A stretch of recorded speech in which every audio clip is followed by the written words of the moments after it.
Okay, Namaskaram, good afternoon once more. So we are starting the unit number 4, contingent asset, contingent liabilities. Again चालू करने से पहले जो हम नॉर्मली बात करते हैं उसकी बातें करेंगे. तो कंटिंजेंसी का मतलब क्या है, तो आप लोगों को बहुत अच्छे से पता है कंटिंजेंसी का मतलब क्या होता है. आप लोगों का जो कोर्स आपने चालू किया है CA, that itself is a contingent course. You may और मे नॉट बिकम सीए, नहीं. और ये आपके कंट्रोल में है क्या? जी नहीं, बिल्कुल नहीं है. ये बहुत सारे सर्कमस्टांसेस के ऊपर डिपेंड है. हाँ, आपके कंट्रोल में आपके एफर्ट्स है, आप अपना पूरा एफर्ट दे दीजिए तो कंटिंजेंसी जो है वो ज्यादा प्रोबेबल हो जाएगी. आप ज्यादा मेहनत करो, है तो कंटिंजेंट ही, गारंटेड तो रैंकर भी नहीं बोलता. रिजल्ट के एक दिन जो AIR 1 आने वाला है ना, ऑल इंडिया 1, उसको जाके पूछिए तो you must be very much confident. No, you will be AIR 1. बोलेगा sir I will be very happy if I clear the exam. ठीक है ना, उसका वो कॉन्फिडेंस होता है. वो पास होने के बाद आके पटेली करता है, you know it was very nice and it was very nice experience all together. I did it well and thanks to my parents for believing in me, thanks to my friends for supporting me. वो क्या, वो बाद में बोलने का रहता है वो स्पीच. ठीक है ना, वो एक दिन रात को पूछो उसको, भैया सब ठीक ना. क्योंकि मैं क्यों बोल रहा हूँ, क्योंकि जो AR जो अभी AIR 1 तो मेरे नसीब में नहीं है, लेकिन AIR 7 AIR 9 जो आए फाइनल में, I know them very well. ठीक है ना, मैं अभी 2-3 दिन से जो कुर्ते पहन रहा था उसमें से 3 कुर्ते मेरे लास्ट AIR ने दिए मुझको. ठीक है ना, तो आई नो कि उनका बिहेवियर कैसा है. और वो लास्ट बेंचर है. बैक बेंचर AIR बनना मतलब तुम समझते हो क्या?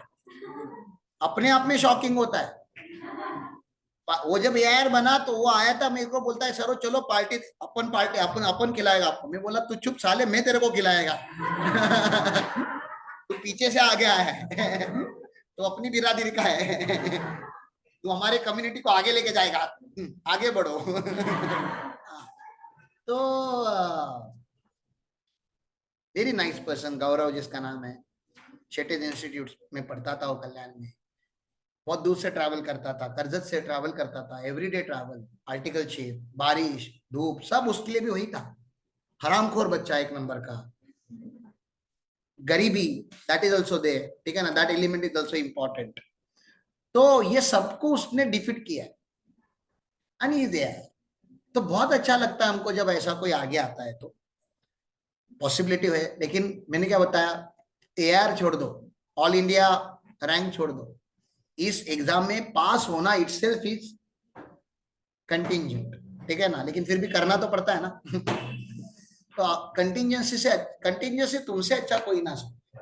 ठीक है, तो बताइए आज बारिश पड़ना फिक्स है कि कंटिंजेंट है बारिश होना? It may happen, may not happen. ठीक है ना, तो सर उसका और अकाउंट्स का क्या लेना देना? अकाउंट्स में मैंने आपको बहुत अच्छे से एक शब्द पढ़ा है और इसलिए मुझे ये चैप्टर पढ़ाने के लिए मुझे ज्यादा तकलीफ होगी ही नहीं. प्रूडेंस. कंटिंजेंट असेट को बैलेंस शीट में रिकॉर्ड करोगे क्या? बैलेंस शीट बनाओगे ना आप. कंटिंजेंट असेट मतलब इट मे और may not become your asset. मतलब आज आप जाके लॉटरी निकाल कर आए हो, आज टिकट खरीदा है आपने, वो ड्रॉ होगी, वो ओपन होगा टिकट दिवाली में. ठीक है ना, दिवाली महालक्ष्मी लॉटरी मतलब आपके घर में आएगी तो महालक्ष्मी नहीं, महालक्ष्मी आएगी. 10 करोड़ की लॉटरी है, आपको 200 रुपए में मिली. टिकट का प्राइस जो है 200 रुपया 500 रुपया है, लेकिन मिला तो फर्स्ट प्राइस 10 करोड़ का है. क्या अभी से आप 10 करोड़ कैसे खर्चा करें उसका प्लानिंग करना चालू कर देंगे? क्या बैलेंस शीट में रिसीवेबल में डाल के रख दोगे 10 करोड़ रिसीवेबल? क्यों, क्या बताओ ना, क्या रोक रहा है आपको ये करने से? प्रूडेंस रोक रहा है. आपका क्या रोक रहा है? आप प्रूडेंट हो, आपको पता है कि अभी आपको लॉटरी लगी नहीं है. लग भी सकती है, नहीं भी लग सकती, लेकिन प्रोबेबिलिटी थ्योरी क्या बोलती है? प्रोबेबिलिटी 1 इन आपका भी अभी होगा मैथ्स में, विनायक सर आपको प्रोबेबिलिटी पढ़ाएंगे. प्रोबेबिलिटी थ्योरी क्या बोलती है? आपको अगर 10 करोड़ देने वाले हो तो आपको नहीं लग रहा कम से कम 25 करोड़ लोग ऐसा एक्सपेक्टेशन लगा के बैठे रहेंगे, या कम से कम 10 करोड़ लोग तो, करोड़ों लोग मतलब. अरे तो 1 करोड़, अगर 1 करोड़ की भी हम बात करते हैं, 1 करोड़ लोग भी ये वेट कर रहे हैं ये लॉटरी का ड्रॉ ओपन होने का, तो आप 1 करोड़ इस टू 1 की प्रोबेबिलिटी खड़े हो. मतलब आपके जैसे और 1 करोड़ लोगों ने टिकट खरीदा हुआ, किसी ना किसी को लगेगी. लेकिन कितने लोगों में? हाँ, करोड़ों में एक को लगेगी। आप समझ रहे हो ना, लाखों में भी एक नहीं, करोड़ों में एक लगेगी। तो ड्रीम 11 पे कोई जीतता है क्या? हाँ जीतता है ना, उसका भी सेम प्रोबेबिलिटी है, कोई ना कोई तो जीत ही जाएगा। किसी ना किसी का इक्वेशन जो उसने बनाया 11 प्लेयर, कोई ना कोई जीत जाएगा। लेकिन जीतने की प्रोबेबिलिटी कितनी? बहुत कम है, क्योंकि लाखों लोग पार्टिसिपेट करते हैं, उसमें से आपको जीतना है, तो जीतने की प्रोबेबिलिटी कम हो जाती है, चांसेस कम हो जाते हैं। तो चांसेस कम है, तो उसका आपको इनकम बुक करना चाहिए क्या? आपका एसेट रखना चाहिए क्या? जी नहीं। किसी को बताना भी जरूरी है क्या? नहीं। तो कंटिंजेंट एसेट के ऊपर पूरे लॉ में बहुत कम लिखा गया है, इतना ही लिखा गया है कि इसको रिकॉर्ड मत करो, क्योंकि ये कंटिंजेंट है। अपने सोशल मीडिया अकाउंट पे जाके सीए लिखना बंद कर दो। You are not suppose to write CA until you become a CA. CA बनने के बाद भी अलाउड नहीं, आपको पता है। जब तक आपका मेंबरशिप नाम रजिस्टर्ड में नाम नहीं चढ़ जाता। मैं सीए बनने के बाद 6 महीने लगे साहब मुझे ये डिसाइड करने के लिए कि मैं यही करेगा लाइफ में। मैंने 6 महीने के बाद मेंबरशिप ली है, मेरे पास होने के 6 मंथ के बाद। ठीक है ना, मैं 2014 का पास आउट हूँ, लेकिन मेरी फर्म का जो इस्टेब्लिशमेंट डेट है सीए फर्म का, वो 9/9/2015 है। आप समझ रहे हो क्या? तो 6 महीने मतलब मैं अप्रोक्सीमेटली 6 महीने बता रहा हूँ कि अप्रोक्सीमेटली मुझे 6 महीने लगे डिसाइड करने के लिए कि हाँ हाँ ठीक है मैं करने वाला हूँ। और फिर मैंने अप्लाई किया। अप्लाई करने के बाद इमीडिएटली थोड़ी ना क्या होते थे, आज अप्लाई किया कल के कल मेंबरशिप में नाम देंगे, ऐसा नहीं होता। डॉक्यूमेंट वेरीफाई होते हैं, बहुत सारी चीजें होती है, तो 1 1.5 महीना 2 महीना वो लोग भी लगाते हैं। तो इसलिए वो 9 सितंबर पे मेरी मेंबरशिप आई। तो this is how it is. जब तक आप सीए नहीं बन जाते तब तक सोशल मीडिया पे नहीं लिख सकते, क्योंकि वो नाम अभी तक कंटिंजेंट है। आना चाहिए, लेकिन अभी एट दिस मोमेंट तो आप लोग एफसीए लिख सकते हो। मैं भी एफसीए हूं, मैं एफसी हूं। एफसीए का पदवी कब मिलता है आपको प्रैक्टिकली? एफसीए का पदवी तब मिलता है हमें, तो हम जब सीए बनते हैं तो हमको एसीए का डिग्री मिलता है, association chartered accountant, associated chartered accountant. आप एसोसिएट मेंबर हो, मतलब कुछ नहीं, उनके भाषा में आप नए हो, फ्रेशर हो। ठीक है ना, तो आपको बड़ा बड़ा काम नहीं मिलता। जैसे हमें यूनियन बैंक का ऑडिट मिला था लास्ट टाइम, लेकिन वो कब मिला? जब हमारी फर्म को 7 से 8 साल कंप्लीट हो गए तो मिला। पहले 5 साल में क्यों नहीं मिला? अरे पहले 5 साल में आपको सीए मार्केट का अभी तक कुछ भी नहीं पता, ऐसा उनका मानना होता है। और जो सही भी है, क्योंकि पहले 5 साल में जोश ज्यादा होता है और नॉलेज कम, और ऐसे लोगों को सीरियस काम में नहीं, सीरियस काम नहीं देना चाहिए। तो एसीए आप जब 5 साल रहते हो, 5 इयर्स का प्रैक्टिस करते हो, तब जाके आपको मिलता है एफसीए। ठीक है ना, एफसीए का फुल फॉर्म होता है fellow chartered accountant. Fellow membership, fellow membership मतलब थोड़ा सीनियरशिप मिल गई आपकी, यू आर अ सीनियर। तो मेरे बिहेवियर पे मत जाओ सालो हरामखोर लोगों, मैं सीनियर चार्टर्ड अकाउंटेंट है इंस्टीट्यूट के नजरों में। आई एम अ फेलो मेंबर। हाँ, तो आप भी एफसीए लिख सकते हो, but again do not mistaken this word FCA, आप फ्यूचर चार्टर्ड अकाउंटेंट। ठीक है, तो एफसीए का और एक मीनिंग होता है फ्यूचर चार्टर्ड अकाउंटेंट। तो आपको क्लियर करना होता है, तो वो लिखना होता है फ्यूचर सीए, वो लिख सकते हो। लेकिन सीए लिखोगे तो मिसगाइड हो गया ना, गलत है। और सीए इंस्टीट्यूट एक्शन ले सकती है आपके against. You are misusing the name of institute member. आप ऐसे किधर भी सीए नहीं लिख सकते, इंस्टीट्यूट का कोई भी मेंबर आपके ऊपर केस फाइल कर सकता है। और सीए इंस्टीट्यूट जब केस फाइल करते तो समझो ऐसा मामूली केस नहीं होता, डिफेमेशन का केस समझता है ना आपको। हाँ, डिफेमेशन का केस वगैरह फाइल हो सकता है। तो you are not suppose anybody, not only you, anybody is not who is not a CA is not suppose to use name as CA, misleading हो जाता है। ठीक है ना, आपको किसी ने इंजेक्शन दे दिया डॉक्टर बोल के, और वो डॉक्टर है ही नहीं, तो कैसा लगेगा आपको? और है ऐसे डॉक्टर मार्केट में, ये झूठ नहीं बता रहा मैं। हमारे बिल्डिंग में, मैं मुंबई में जिस बिल्डिंग में रहता था, ठीक है ना, मैंने, विजय भाई ने भी उसके घर पे जाके, अब वो डॉक्टर साहब है, सीनियर थे, 60+ थे, ठीक है ना, तो हम उनके उनसे कंसल्टेंसी वगैरह, बीमार होने के बाद अभी कहाँ क्लिनिक में जाएंगे। मैं सेकंड फ्लोर पे रहता, डॉक्टर साहब फर्स्ट फ्लोर पे रहते थे, उनकी बेटियां भी अच्छी थी। ठीक है ना, तो अरे अच्छी थी मतलब बिहेवियर में अच्छी थी यार। जाते थे बोलते थे थोड़ी बीमार है तो चाय नाश्ता वगैरह कुछ करा देते थे वो लोग, और डॉक्टर अंकल हमको मेडिसिन दे देते थे, तो नाश्ता भी हो जाता था, चाय भी हो जाती थी, मेडिसिन भी। इतना अच्छा डॉक्टर कहाँ मिलेगा, ठीक है ना। तो वहां से हम लोग लेते थे, और फिर मेडिसिन ठीक भी हो जाते थे हम लोग, हमें कोई प्रॉब्लम थी नहीं। लेकिन फिर एक दिन पुलिस आई, 4-5 लोग, चार मतलब ऐसे बड़ी बड़ी वैन आई, और उनको उठा के लेकर गए। फिर हमको लगा डॉक्टर साहब ने कोई बड़ा कांड किया है, फाइनेंशियल फ्रॉड वगैरह किया, कुछ कुछ किया होगा। मैंने बोला सीनियर सिटीजन क्या ही करेगा। तो बाद में 2 दिन के बाद हमको पता चला कि एक्चुअली केस क्या है, तो पता चला कि ही द डुप्लीकेट डॉक्टर, उनके पास डिग्री ही नहीं है, he is presume to be doctor, क्योंकि वो सीनियर सिटीजन है, 60 साल प्लस है। तो लोग जब वो बोलते हैं कि मैं डॉक्टर हूँ, तो people assume कि he is a doctor and he had a knowledge of medicine. I don't know how, maybe he has worked with some doctors, या किसी हॉस्पिटल में काम किया होगा, किसी क्लिनिक में काम किया होगा, तो उनको नॉलेज तो था। क्योंकि मैं बता रहा हूँ, मैं बहुत बार ठीक हो गया हूँ, पता नहीं अभी कैसे हो गया, लेकिन हो तो गया हूँ, ठीक है। लेकिन बाद में पता चला कि डुप्लीकेट हो, वैसे डुप्लीकेट सीए भी है मार्केट में, ठीक है ना। तो सीए लोग जो है ना, वो सर्टिफाइड अकाउंटेंट करके लिखते हैं फुल फॉर्म अपने नेम प्लेट पे। क्या लिखते हैं वो लोग नीचे? There is nothing called certified accountant. इस दुनिया में ऐसा कोई डिग्री नहीं है सर्टि ये क्या हो गया सर्टिफाइड अकाउंटेंट, ये कहां से आ गए ने। लेकिन सर्टिफाइड अकाउंटेंट का शॉर्ट फॉर्म क्या होता है? सीए। अब मुझे बताओ कितने लोगों को मार्केट में सीए का फुल फॉर्म चार्टर्ड अकाउंटेंट है ये पता नहीं होगा, बहुत सारे लोगों को। जैसे कुछ साल पहले तो आपको भी नहीं पता था, सीए सुना होगा लेकिन सीए का फुल फॉर्म नहीं सुना होगा, या एक्चुअली सीए क्या होता है वो नहीं, मतलब रियल नॉलेज नहीं होगा, ऊपर ऊपर का नॉलेज होता है। कभी कभी तो आपको लगता है वो सर्टिफाइड अकाउंटेंट बोलता है मैं ही ओरिजिनल, उसका कॉन्फिडेंस ऐसा रहता है, तो आप बोले लेकिन वो चार्टर्ड अकाउंटेंट, अरे वो चार्टर्ड अकाउंटेंट करके कुछ नहीं होता, वो सर्टिफाइड अकाउंटेंट को ही चार्टर्ड अकाउंटेंट बोलते हैं। ऐसे भी लोग हैं, वो एक्स्ट्रा कॉन्फिडेंट वाले लोग होते हैं। अरे सीए का डुप्लीकेट नाम लेके मार्केट, और उनके पास भी नॉलेज होता है। उनके पास नॉलेज कहां से होता है? वो लोगों ने सीए के ऑफिस में 2 साल 3 साल 4 साल काम किया होता है, और फिर कुछ तो लोकल छोटा मोटा कोर्स कर लेते हैं वो लोग, और वो कोर्स करने के बाद मार्केट में घूमना चालू कर देते हैं कि हाँ वी आर सर्टिफाइड अकाउंटेंट, और शॉर्टकट में लिखते ब्रैकेट में सीए। ये सही है कि गलत है? गलत है। तो दैट ब्रिंग डिसरिप्यूट्स, डिसरिप्यूट मतलब हमारा रेपुटेशन खराब होता है सीए लोगों का, बिकॉज उनके बिहेवियर में और हमारे बिहेवियर में सच में जमीन आसमान का फर्क होता है, सच में।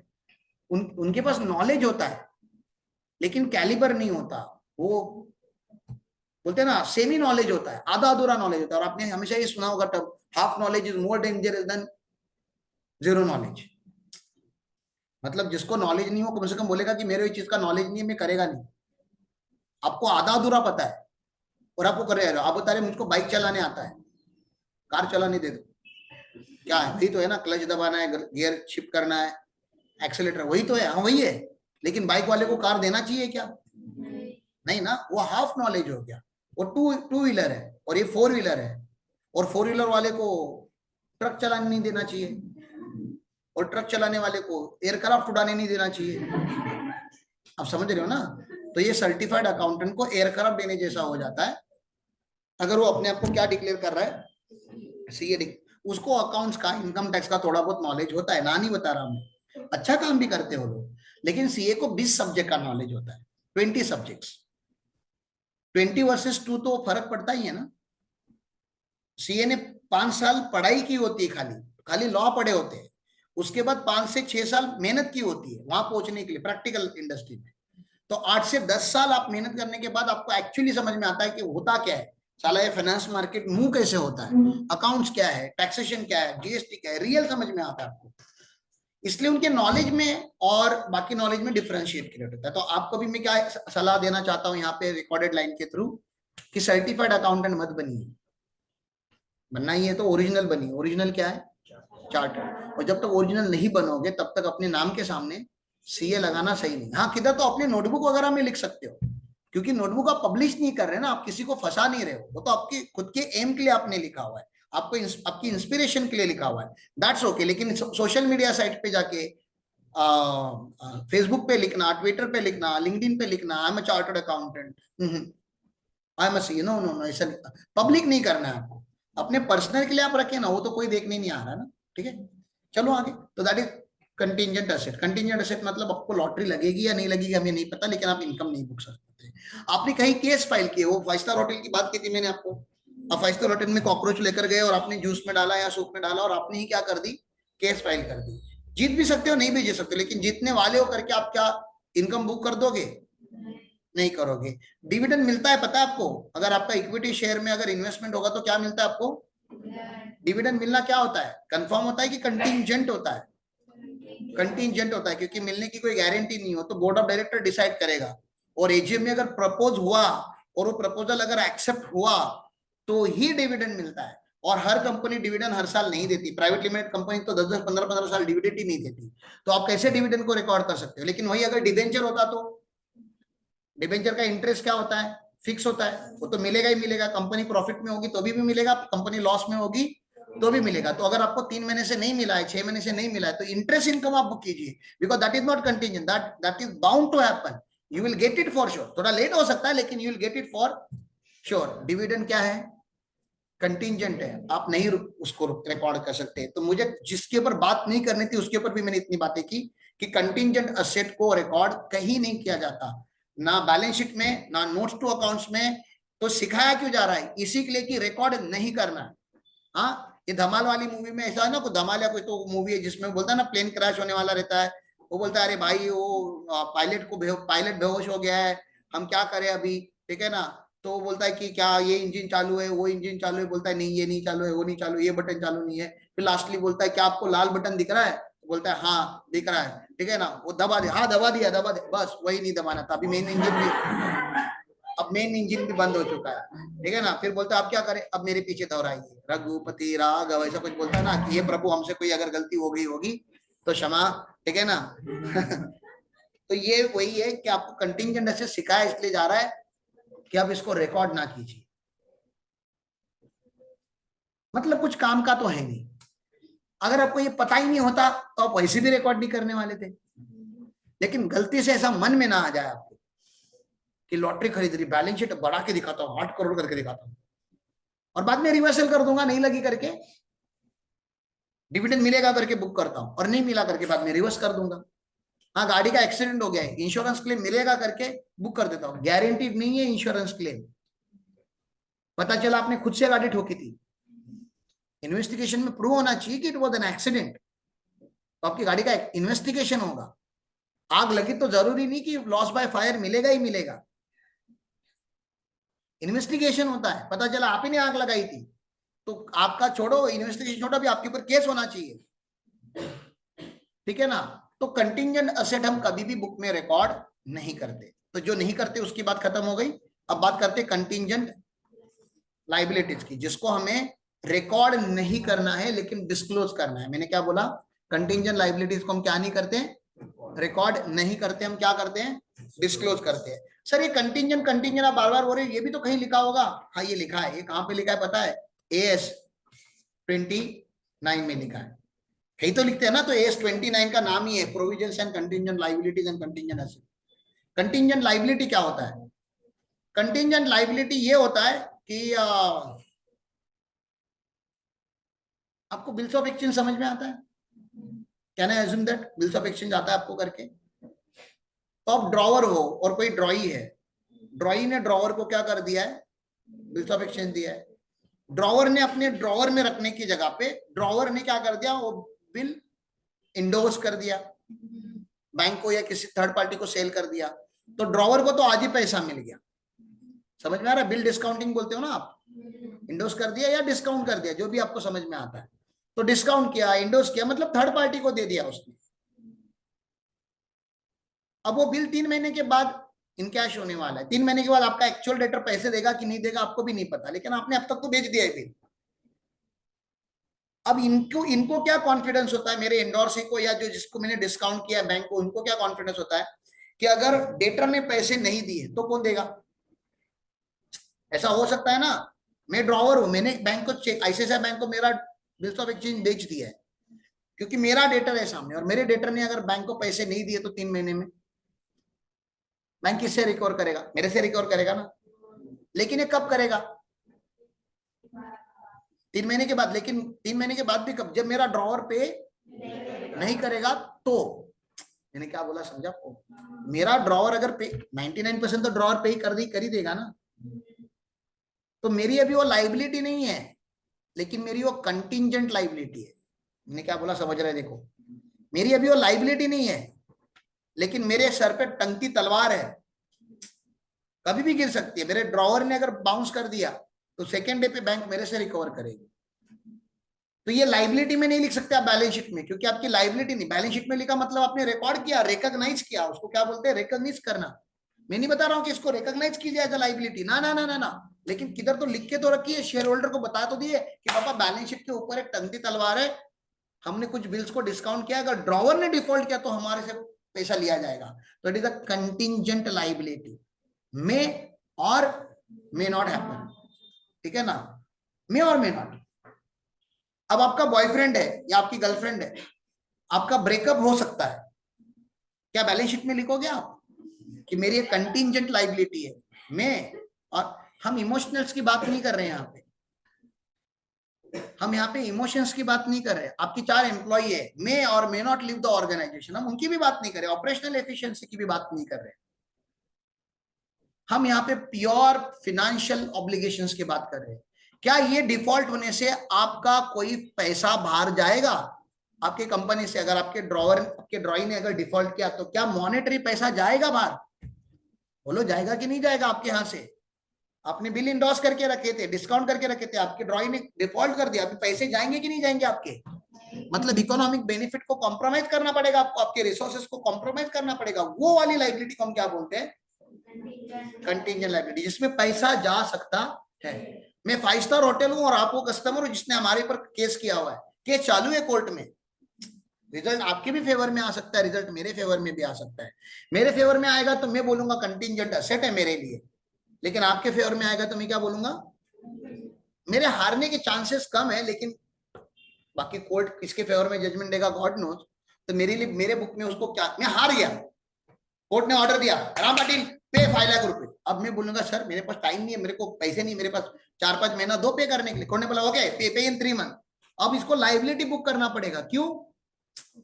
अब ये कंटिंजेंट नहीं है, इट हैज हैपेंड, कोर्ट ने ऑर्डर दे दिया, तेरे हाथ में ऑर्डर आ गया अभी, तो इसको लाइबिलिटी बोलते। कंटिंजेंट कब तक था?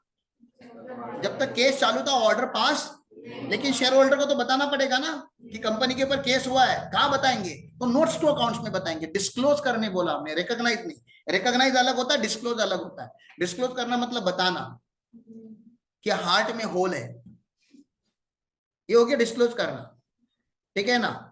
और रिकॉग्नाइज करना मतलब एक्चुअली वो होल का कुछ ना कुछ हो गया है, मतलब समझ रहे हैं ना? जो अटैक आना था या जो होना था, पैनिक अटैक जो भी करना था, मतलब वो एक्चुअलाइज हो गया। आपके पेरेंट को कोई एक मतलब एंसेस्ट्रल बीमारी है, जैसे डायबिटिक होता है, ठीक है ना? तो शादियों में ये बहुत बताना बहुत जरूरी होता है कि मेरी दादी को या दादा को डायबिटिक का या ये जो जेनेटिक बीमारियां होती है, जेनेटिक समझता है ना, जो डीएनए के थ्रू पास ऑन होती है, जेनेटिक डिसीज था, मॉम या डैड को भी है। जरूरी नहीं कि अगले जनरेशन को पास ऑन हुई, लेकिन होने के चांसेस है। वो एक पर्टिकुलर एज के बाद पता चलता है। अब मैं तो यंग हूं, अब मुझे नहीं पता, 30 के बाद पता चलेगा। शादी आपकी 21 में हो रही है, 22 में हो रही है, 25 में हो रही है, आपको नहीं लग रहा? आपको उनको बताना जरूरी है कि फ्यूचर में ये एक रिस्क लेके हम चल रहे हैं। हाँ, लेकिन ये लोग बताते होंगे क्या? इमेजिन कीजिए ना, अरेंज मैरिज में सारी बातें ऐसे इतनी ओपनली होती है क्या? नहीं। अरेंज मैरिज में तो फालतूगिरी बातें ये होती है कि बताइए मेनू में गुलाब जामुन रखे कि जलेबी रखे, ये बातें जरूरी नहीं है, फ्यूचर जरूरी है, वो डिस्कस कीजिए। तो वैसे शेयर होल्डर को भी हमको बताना पड़ता है कि देखिए जी, हमें तो लगता है कि हम कॉन्फिडेंट है, हमारे काउंसिल ने हमको बताया हमारे जीतने के चांसेस बहुत ज्यादा है, 60-70% से ज्यादा हमको लग रहा है कि हमारे जीतने के चांसेस है। फिर भी आपको बताना है कि कंपनी के ऊपर एक केस हुई थी, और उस केस में अगर हम हार गए तो हमको इतना इतना देना पड़ेगा। हमको खाली बताना था, डिस्क्लोज करना था, रिकॉग्नाइज नहीं कर रहे हम। एक पैराग्राफ लिखना है बस, और कुछ नहीं। जिंदगी में एक गलती मत करना, एक, please don't make that mistake. Do not give guarantee for any third person, please याद रखो ये चीज। गारंटर समझता आपको? मैं अपनी आपकी गारंटी नहीं ले सकता, आप बताइए दूसरों की कैसे लूं? लोग दोस्ती यारी में, रिलेशन में, नहीं मेरा भाई है, मेरा कजिन है, कहाँ जाएगा? तो कजिन आपका लोन ले रहा है 5 करोड़ का, बोलता है अरे यार मेरे को बैंक ने बोला 2 गारंटर लेकर आ, मेरी पहचान में कोई अच्छा ही नहीं, तू साइन कर लेना प्लीज। और आपने कर दी, और उसके बाद कजिन 6 महीने के बाद लोन भरना चालू नहीं कर रहा है, और आपने गारंटी दे दी थी, आपने पर्सनल गारंटी दे दी थी, पर्सनल मतलब तुम्हारा घर बिकने वाला है अब, और गलती तुम्हारे कजिन ने की, तुमने उसके बाद की, बोलता है सॉरी यार गलती हो गई है, सॉरी यार गलती होगी, मेरा घर बिक गया, रास्ते पे सो रहा हूं मैं। तो याद रखो, जिसकी आप गारंटी लेते हो ना, वो आपकी गारंटी लेगा, इसकी कोई गारंटी नहीं। तो आपको ऐसे रैंडम लोगों की गारंटी नहीं लेनी चाहिए। हमारे एक बहुत अच्छे क्लाइंट है, कभी आप ऊपर आओ तो उनका नाम लिख के बताऊंगा, उनको बैंक ने लोन रिजेक्ट किया, बहुत बहुत बड़ा लोन करना था, बहुत बड़ा प्रोजेक्ट लॉन्च करना था, 4-5 करोड़ का लोन लेने वाले थे हम, उनका लोन रिजेक्ट हुआ, बैंक ने लोन रिजेक्ट किया, just because he is a guarantor for some 2-3 lakh rupees का लोन। बहुत बड़ा लोन भी नहीं, कितने लाख का लोन है, 2 से 3 लाख का लोन है, कोई उसके पहचान में दोस्त था, उसने लोन लिया था और इसको गारंटर रखा था, बहुत साल पहले वो डिफॉल्ट हुआ है। लोन का पाप ऐसा है कि वो हमेशा रहता है।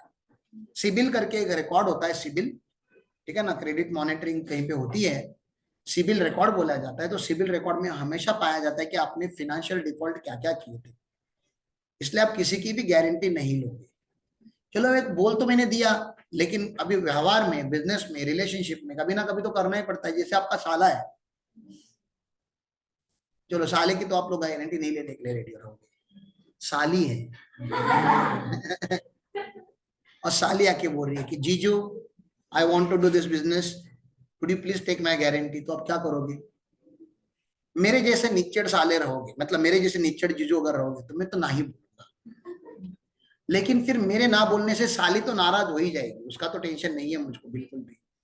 साली किसको नाराज करेगी? उसकी बहन को, मतलब कौन? मेरी बीवी, और मेरी बीवी जब नाराज हो जाएगी तो मेरे साथ क्या क्या होगा, आप समझ रहे हो ना?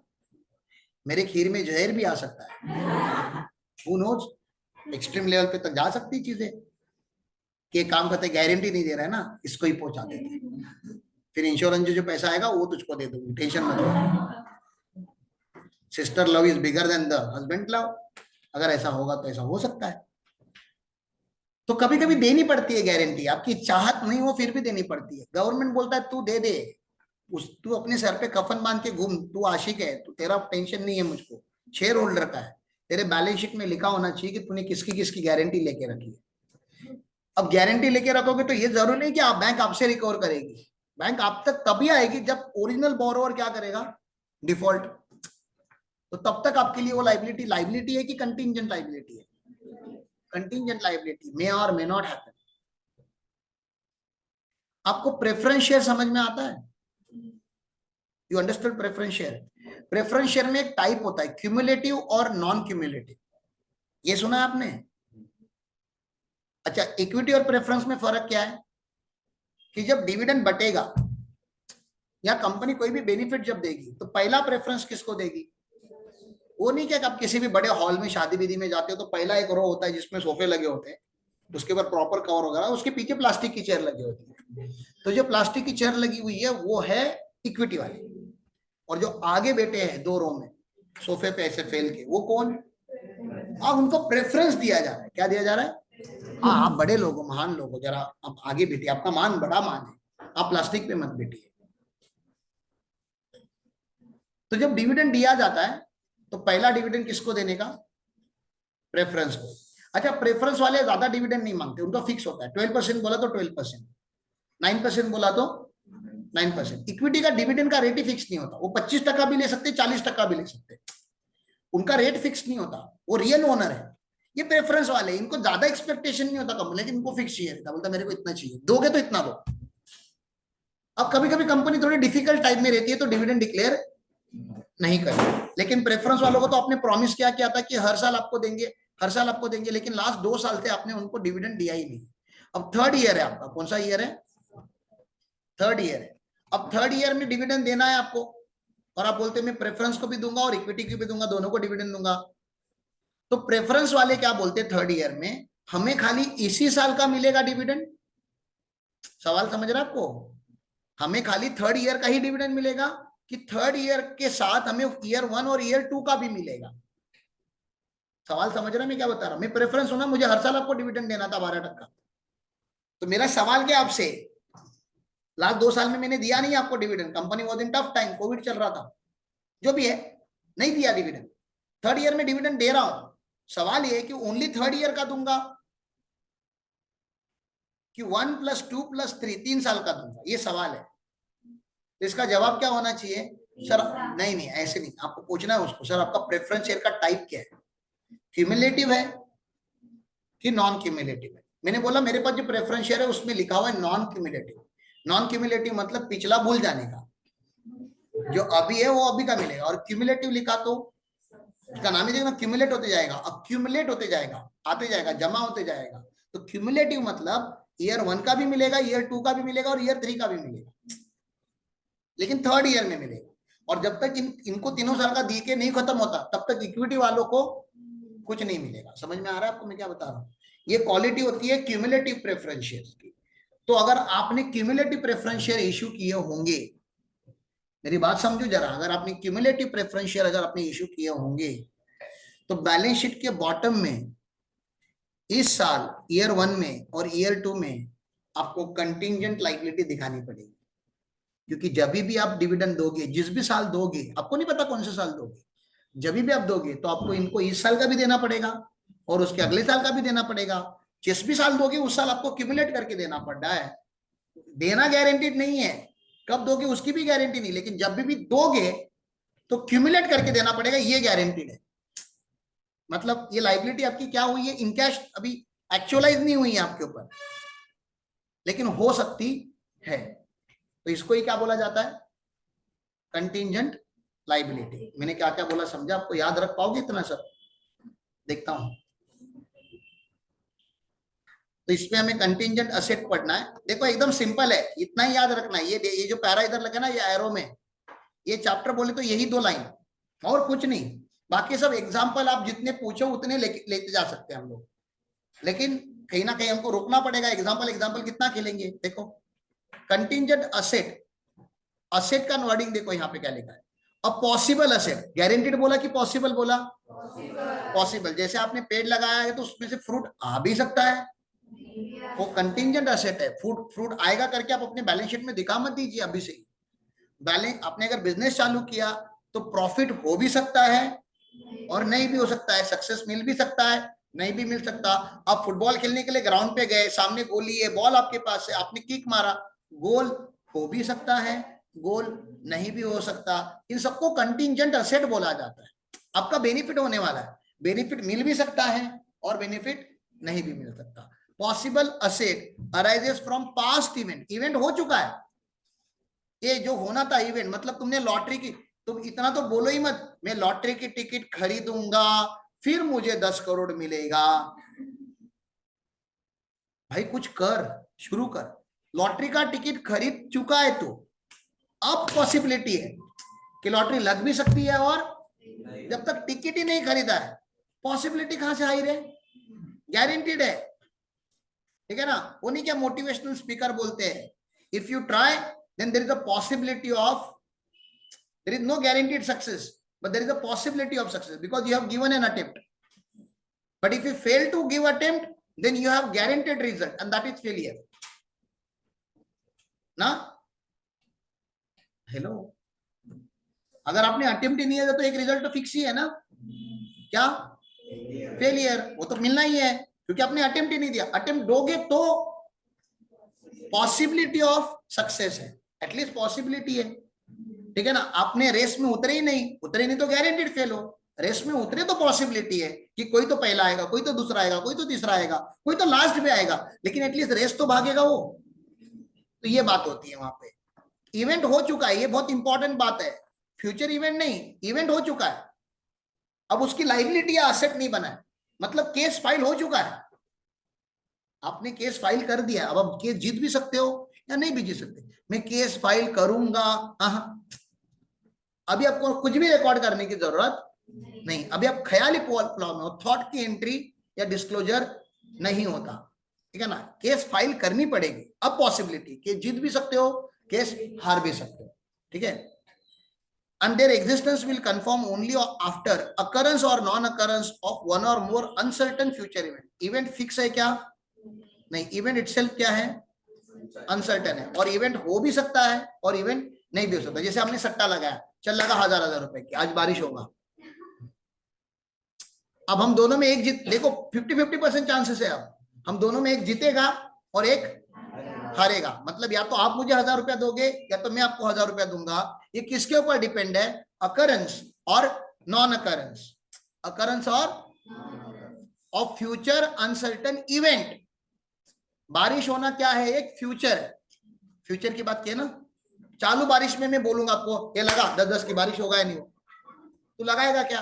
बोलेगा सर फ्यूचर के ऊपर लगाया जाता है, तो लगा बारिश रुकेगा एक दिन। अरे जो चालू हो एक ना एक दिन, तो ये अनसर्टन नहीं है, सर्टन है रुकेगा। अनसर्टन है कि आज बारिश होगा नहीं होगा। इंडिया पाकिस्तान मैच चालू है, इंडिया जीतेगा या पाकिस्तान, क्या फिक्स है कि अनसर्टन है?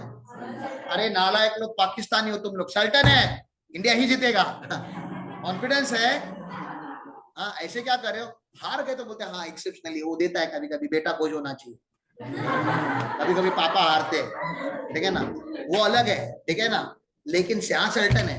हाँ, फिर इंडिया ऑस्ट्रेलिया मैच है, अब थोड़ा हम बोलेंगे, अब थोड़ा अनसर्टन है कि कौन सा देश जीतेगा, जबकि हमको अभी भी पता है कि कौन सा देश जीतेगा, लेकिन फिर भी होप करके भी तो कुछ होता है लाइफ में कि इंडिया जीत सकता है। भले ऑस्ट्रेलिया हमसे 25 बार जीता होगा, लेकिन 4 बार हम भी जीते हैं। हाँ, तो ऐसा कुछ ना कुछ होता है, डेटाबेस आप निकालते। तो ये हो गया, ये लैंग्वेज आपको याद करनी है, ये पैराग्राफ आपको याद करने हैं, रटने लिटरली। अगर आप चाहते हो आपको मार्क्स मिले, ये कंटिंजेंट ज्यादा नहीं है रे, याद करना है। मतलब मैं बता रहा हूँ ना, हो जाता है यार, करोगे तो होगा, शुरू ही नहीं करोगे तो याद ही नहीं होगा, ठीक है। मैं बता रहा हूँ ना, आगे आगे आने के बाद इनकम टैक्स में 1200 पेजेस है सीए इंटर लेवल पे, 1200 पेज याद रखने हैं। बताओ, 2 डेफिनेशन अगर यहाँ याद नहीं रख पाओगे तो अगला इनकम टैक्स कैसे याद रखोगे? और फाइनल पे जाते जाते वो 5000 पेज का हो जाता है एक पेपर। तो सर ऐसे कैसे याद होगा? मैं भी जब फाउंडेशन में था, मुझे कोई बोलता ना 5000 पेज याद रखने, मैं फाउंडेशन में ही छोड़ देता। बोला 4 पेज नहीं हो रहे, यहाँ पे 5000 पेज की बात कर रहे हो आप। वो धीरे धीरे इंटेलिजेंस इंप्रूव होता है, मैच्योरिटी बढ़ती है। आप अभी हर साल छोटे नहीं रहोगे ना। हाँ, कुछ बच्चे हैं हमारे पास जो छोटे ही रहते हैं हर साल, लेकिन उसके अलावा बाकी बच्चे तो हर साल बढ़ते हैं ना रे। कंटिंजेंट लाइबिलिटी, ये इंपॉर्टेंट है, ये इसके ऊपर ही चैप्टर है, असेट के ऊपर चैप्टर ही नहीं है, क्योंकि इसको तो किधर ना रिकॉर्ड करना है ना रिकॉग्नाइज करना है, कुछ भी नहीं, कुछ नहीं करने के लिए लिखा है। इसका कुछ भी मत करो, इसको डिस्क्लोज करो। क्या करो? इसको डिस्क्लोज मतलब कहां पे करेंगे? नोट्स टू अकाउंट्स में करते हैं, एक होता है ना नोट्स टू अकाउंट्स करके, नोट्स में लिखो। ये अभी आपके असेट और लाइबिलिटी में नहीं आएगा। कंटिंजेंट लाइबिलिटी में बिकम द लाइबिलिटी कब? जब केस हार गए तो ऑर्डर आ गया तो क्या बन गई? वो लाइबिलिटी बन गई। ये समझ में आ रहा है आपको? अब पॉसिबल ऑब्लिगेशन, ऑब्लिगेशन तो समझ में आता है आपको? Possible obligation arising from the past event, event हो चुका है, मैंने लगा दिया, बोली लगा दी है, सट्टा लगा दिया है, अब बारिश हो भी सकता है नहीं भी हो सकता, इंडिया मैच जीत भी सकता है, नहीं बोल दिया, मैच चालू हो चुका है, ठीक है ना, वैसा वाला है। And may arise in future depending upon occurrence or non-occurrence of one or more uncertain future event. Parents, contingent liability यहां तक ठीक है? ए चलो, ये डेफिनेशन सेम ही है, देखो दोनों का, occurrence non occurrence of one or more future uncertain event, ठीक है। अब यहाँ पे खाली क्या वर्डिंग है? पॉसिबल असेट और पॉसिबल, वो तो आपको पता ही है ना, असेट को तो असेट ही लिखोगे और लाइबिलिटी को क्या लिखोगे? ऑब्लिगेशन ना, सिंपल है। चलो आगे, तो यहाँ पे वो कंटिंजेंट असेट का यहाँ पे डेफिनेशन दिया है। It usually arises from unplanned and unexpected event that give rise to the possibility of inflow. Outflow होगा कि इनफ्लो होगा? असेट की, असेट बोला तो इनफ्लो। इकोनॉमिक बेनिफिट का होगा ना, मतलब मॉनेटरी, हम फाइनेंस की बात करें, अकाउंट्स में बात करें, सर वो मुझे हाँ नहीं, क्या गुलाब लेके लोग ऐसे करते हैं, हाँ बोलेगी ना बोलेगी, हाँ बोलेगी ना।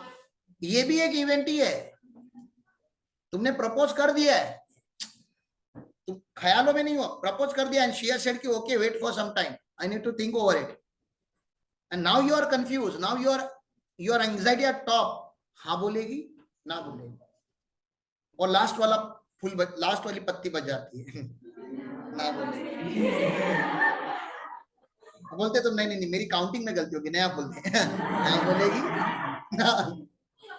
तो जब तक लास्ट वाली पत्ती यहाँ पे आके नहीं रुक जाती कि हाँ बोलेगी, तब तक तुम फुल खराब करते रहते हो, इसको ही होप बोलते हैं, ठीक है ना।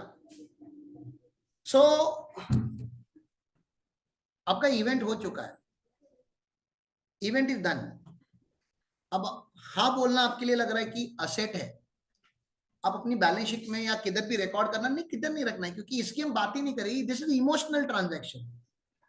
इकोनॉमिक ट्रांजैक्शन मतलब आपने किसी के ऊपर केस की है, आपको अभी पैसे मिल जाएंगे, मिल सकते हैं, पैसे की बात, इकोनॉमी, रुपया रोकड़ा।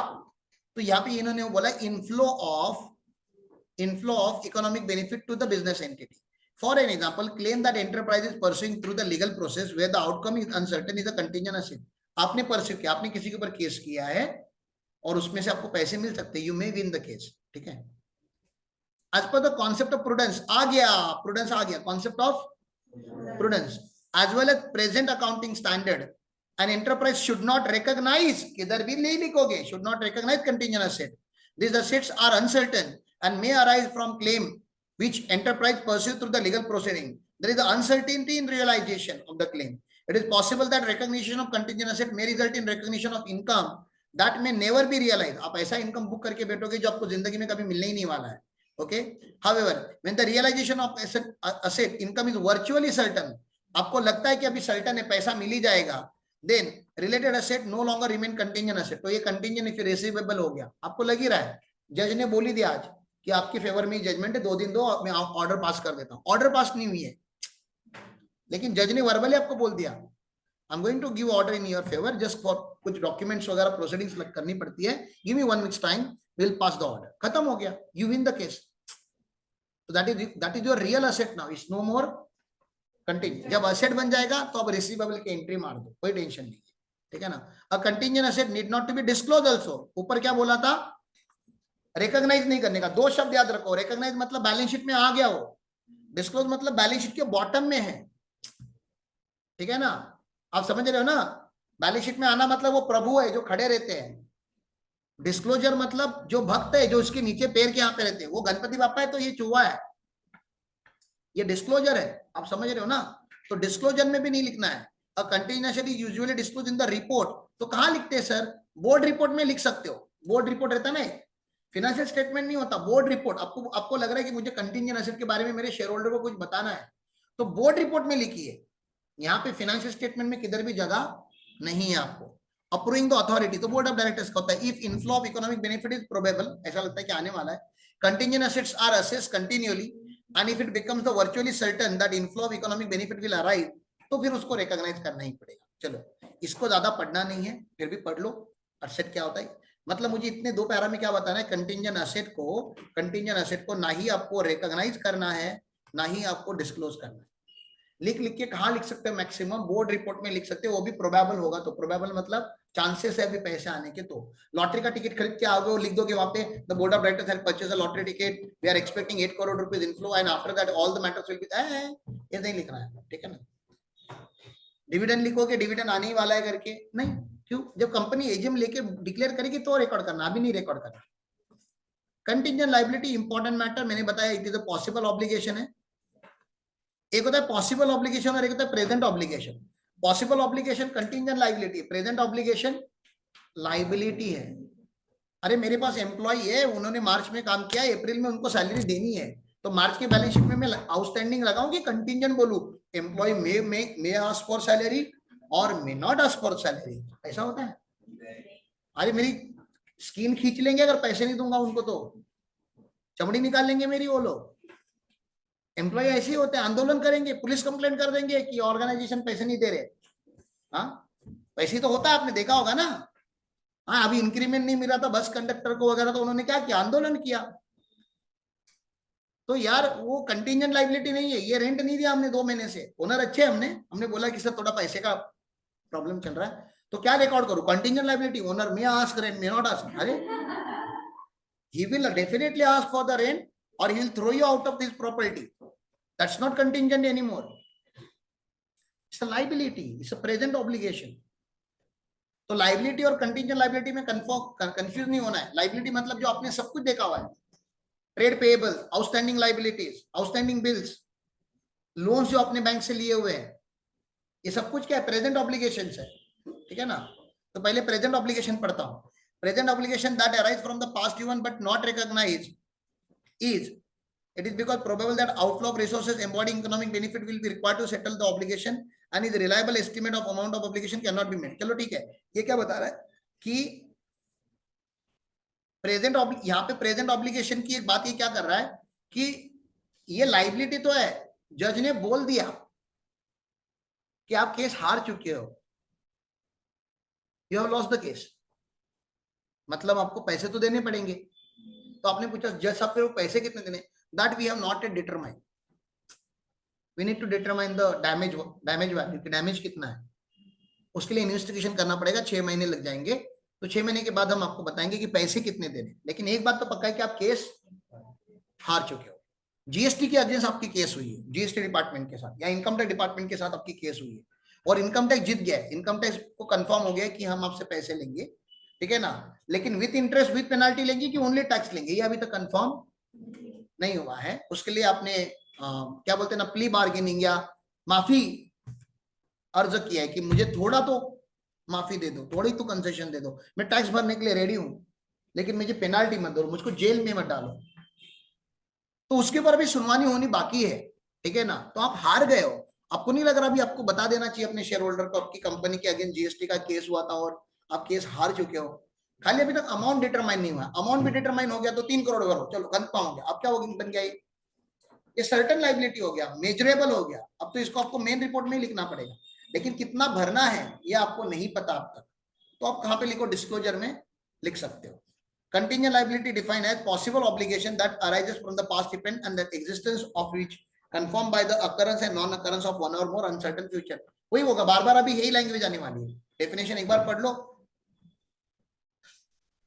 Mr. X sells machinery to Y. Any damage incurred by Mr. Y while using the machinery need to be compensated by Mr. X. A few days later, from the date of the sale of the machinery, Mr. X received a notice from Y who is claiming a damage of 20 lakh. The notice mentioned that worker met with an accident during the use of the machine and required to be compensated। ठीक है ना, कोई worker है जो machine पे काम कर रहा है, उसके हाथ कट गए और ये मैन्युफैक्चरर का रिस्पॉन्सिबिलिटी था, ठीक है ना, कि सेफ्टी स्टैंडर्ड्स को मेंटेन करके रखना था, वो सेफ्टी स्टैंडर्ड्स उन्होंने मेंटेन नहीं किया और इसलिए हमने केस फाइल किया आपके ऊपर। आपकी मशीन, आप मशीन मैन्युफैक्चरर हो, अभी कोर्ट में जाएगा केस, आप जीत भी सकते हो, आप हार भी सकते हो, लेकिन आपके अगेंस्ट केस हो गया। आपको नहीं लग रहा शेयर होल्डर को बताना आपकी रिस्पॉन्सिबिलिटी है कि केस चालू है, हारे नहीं हो अभी तक, तो ये लाइबिलिटी क्या है। तो इसमें पास्ट इवेंट क्या है, सेल ऑफ मशीनरी, मशीनरी अगर सेल नहीं होती तो ये लाइबिलिटी आ सकती थी क्या, नहीं, मशीनरी सेल हो चुकी है, मतलब एक इवेंट हो चुका है, ठीक है। A receipt of notice does not suggest that Mr. X is liable to pay the amount, although this need to be investigated and confirmed whether the damage arose due to the defect of the machinery or it was due to the negligence of the operator of the machine। ये भी तो देखना पड़ेगा, उसके हाथ cut गए लेकिन machine की सबकी स्टैंडर्ड बरोबर है, वो फोन पे बात करते करते अपनी गर्लफ्रेंड के हाँ बोल ना, ऐसा करते करते मशीन में हाथ डाल दिया उसने, तो ये किसकी गलती है, ऑपरेटर की गलती है ना। मशीन क्या करेगा उसमें, मशीन को तुमने क्या पता है कि इसका हाथ इधर से आएगा तो मैं बाजू में होगा, इसलिए मोबाइल लेके काम पे नहीं जाने का रिस्क, ठीक है ना, कभी भी व्हाट्सएप मैसेज आ सकता है, बेबी हाथ गया, ठीक है, हाँ इसलिए नहीं करने, थोड़ा संभाल के रहने का। गाड़ी बिड़ी चलाने के टाइम पे भी वही ध्यान रखो, मैंने देखा है तुम जवान लोगों को, ठीक है ना, चालू गाड़ी पे चैटिंग कर रहे हैं ऐसे, चालू गाड़ी पे। एक काम करना, पार्किंग कर ले, मैं चैटिंग मत करनी बोल रहा हूँ क्योंकि वो तो तू नहीं करने वाला, ड्राइविंग तो मत कर, 2 में का 1 तो नहीं करना पड़ेगा ना रे, तो पार्किंग कर ले, आराम से चैटिंग कर ले, मस्त में पेड़ के नीचे बैठो हवा ठंडी हवा में, और जब चैटिंग खत्म हो जाएगी तो कार ड्राइविंग करो, ठीक है? नहीं तो तुम कंटिंजेंट लाइबिलिटी हो रास्ते पे, क्या पता किसको लेके जाओगे। So, although the receipt of the notice result into the event which requires recognition of contingent liability, since there is a possible obligation that may be confirmed only in future. Taking over the another example of AB sells the car to the customer, and one of the car caught fire due to the manufacturing of a faulty part during the test drive by one of the customer. The customer has filed a case seeking 50 lakh rupees due to the incident. Mr. AB acknowledged that there is a present obligation. हाँ है, आग लग गई है, मैंने acknowledge भी किया, साहब हमारी गलती हो गई थी, लेकिन 50 लाख कुछ ज्यादा ही हो गया इसके लिए। तो कोर्ट में इसको भी अमाउंट बताएगा इन्वेस्टिगेट करके कि कितना पैसा आपको देना चाहिए। It is not certain that whether it is expected to pay any damage. The final outcome will be known only by the court proceeding. The contingent liability is the possibility of obligation arising from the past event and may arise in the future depending upon occurrence of the non-occurrence of one or more event. तो इसलिए उन्होंने बोला कि इसको record करके रख दो कि केस हुआ है, ऐसा है, बता के रखो। Enterprise should not recognise contingent liability, recognise नहीं करना है, मतलब कहां नहीं लिखना है? बैलेंस शीट के लाइबिलिटी साइड में, क्योंकि कंटिंजेंट है अभी, वो रिकॉग्नाइज नहीं करना है balance sheet. However, it is required to be disclosed in the notes to accounts. ये बहुत इंपॉर्टेंट लाइन है, इसलिए उन्होंने भी हाईलाइट करके रखी, मतलब इतना आपको रखना पड़ेगा कि कंटिंजेंट लाइबिलिटी को क्या करना है, रिकॉग्नाइज करना है क्या? नहीं, बैलेंस शीट में नहीं रखना है। तो हाँ, लेकिन जो कंटिंजेंट थी एक जमाने में, कोर्ट की आज हियरिंग हो गई, आज ऑर्डर मिल गई, अब कंटिंजेंट में से उसको हटाओ और क्या बना दो, उसको लाइबिलिटी बना दो। Unless possibility of outflow of resources embodying economic benefit is remote. Remote मतलब समझ में आ रहा है क्या बता रहा है? आउटफ्लो होने की जो पॉसिबिलिटी है वो क्या है? वेरी वेरी रिमोट है। रिमोट मतलब चांस ही नहीं है, 1% भी चांस नहीं है कोई जीत जाएगा आपको। तो ये कंटिंजेंट भी है क्या आपके लिए रिमोट? अरे ऐसे आपके ऊपर 50 केसेस हुए इसके पहले और 50 के 50 केसेस में आप जीते हो, अब 51 वाला केस हुआ है, तो कंटिंजेंट लायबिलिटी है क्या आपके लिए? नहीं, वो very remote chances. Remote chances मतलब सर 99.99% में ही जीतेगा। अरे तुमने बीकॉम की रिजल्ट एग्जाम दी है, सीए फाइनल करने के बाद वहां पास होना कंटिंजेंट है क्या? तुम समझ रहे हो ना? तो तुम बोलोगे oh I am very much worried about today my BCom result, you know, oh क्या करूं, पैनिक होगा क्या? रिजल्ट आया, हाँ 80%, ओके कंटिन्यू। तुमको फर्क भी नहीं पड़ता बीकॉम के रिजल्ट का, सच में मुझे भी नहीं पड़ा, मेरा तो एमकॉम का भी लग गया था, मतलब ठीक है रख दो किधर, तो कुछ नहीं, उसका कोई एक्साइटमेंट ही नहीं है। उसकी एक्साइटमेंट उनको रहती है जो ओनली बीकॉम एमकॉम कर रहा है। एक बार आपने सीए की जर्नी में पैर रखा तो बाकी सारी एग्जाम आपको लगता है अच्छा आज एग्जाम है कॉलेज में, आ जाता हूं चलो, यू डोंट केयर, ठीक है ना? इसलिए नहीं कि आप बहुत बड़े ज्ञानी हो गए हो, लेकिन आपको पता है कि आपने एक बड़ी रिस्पॉन्सिबिलिटी ली है, तो दिस छोटी responsibility is included in that बड़ा responsibility, and if you can manage this you can easily manage that. आपने 50 किलो की गोनी उठाई, अब आपको कोई बोल रहा है 3 किलो उठाएगा क्या, तो आप बोलते उठाएगा कहाँ, रख किधर, कंधे पे, हाथ भी लगाने की जरूरत नहीं, तो without touching you will carry. तो it's not that it doesn't have the pressure, it has, but it has a very minimal pressure, ठीक है ना? तो बहुत ज्यादा पैनिक नहीं होता आपको, ठीक है? तो इसलिए उसको रिकॉर्ड करने की जरूरत नहीं। रिमोट पॉसिबिलिटी, ऐसा नहीं कि आप फेल नहीं हो सकते, मेहनत करके उसमें भी फेल हो सकते हो जानबूझ के। अगर तुम चाहोगे कि बीकॉम के एग्जाम में फेल होना ही होना है, सर कैसे बोलते हैं कि फेल नहीं हो सकते, मैं फेल होके दिखाएगा, थोड़ी मेहनत करोगे तो हो जाओ, मतलब ऐसा नहीं कि उधर गारंटीड सक्सेस है, लेकिन फेल होने के चांसेस बड़े ही रिमोट है, बड़े ही कम है, ठीक है? If it becomes probable that outflow of future economic benefit will required for an item previously dealt in the contingent liability, a provision is recognized. ओहो, provision वर्ड आ गया, एक नया वर्ड आ गया, अब नया वर्ड सुनना पड़ेगा। प्रोविजन सुना है आपने? प्रोविजन फॉर वारंटी क्लेम सुना है आपने? मैंने अमेरिकन टूरिस्टर का आपको प्रैक्टिकल एग्जांपल दिया था। तो वारंटी क्लेम आना कंटिंजेंट नहीं है, वैसे तो तुम्हारे नजरों से कंटिंजेंट है ना, बैड डेट होना कंटिंजेंट है कि पक्का है? कंटिंजेंट है ना, वैसे समझ रहा ना, बैड डेट हो भी सकता है, नहीं भी हो सकता है। वैसे वारंटी क्लेम आना भी क्या है, बैग फट भी सकती है, नहीं भी फट सकती है, तो वो भी क्या है, कंटिंजेंट है ना। लेकिन प्रोबेबिलिटी थ्योरी की बात करते हैं। प्रोबेबिलिटी थ्योरी क्या बोलती है, मैंने टॉस उड़ाया, अब हेड भी आ सकता है, टेल भी आ सकता है, कितनी चांसेस है, दोनों में का एक तो आएगा है ना। लेकिन मैं ये तो नहीं बोल सकता हेड भी नहीं आएगा, टेल भी नहीं आएगा। अरे कॉइन ऊपर से ऊपर जाएगा क्या, जो ऊपर गया वो तो कभी ना कभी तो नीचे आ ही जाएगा ना। तो आरडीडी कुछ ऐसा है, बैड डेट होगा ही होगा ये तो नहीं है, लेकिन पिछले 5 सालों से हर साल हो रहा है। वारंटी क्लेम आएगा ही आएगा ये गारंटीड नहीं, लेकिन पिछले 5 सालों का अनुभव है आपका, आता ही है। 1000 बैग में 2 बैग तो फटी जाती है, कितना भी आप क्वालिटी कंट्रोल लगा दो। और आपकी ब्रांड वैल्यू अगर आपको इंटैक्ट रखनी, तो उन कस्टमर्स को जो आपके ब्रांड को यूज करके डिससेटिस्फाइड हुए, भले वो 2 हो, उनको आपको प्रोटेक्ट करना पड़ेगा, नहीं तो आज के 2 कल 200 बन जाएंगे।